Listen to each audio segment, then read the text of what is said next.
truck won't start. Fuses, start looking. So it's that fuse right there, F21.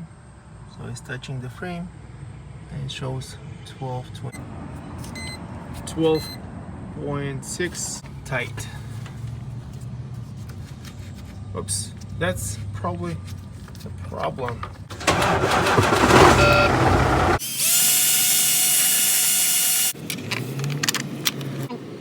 Break the rod inside.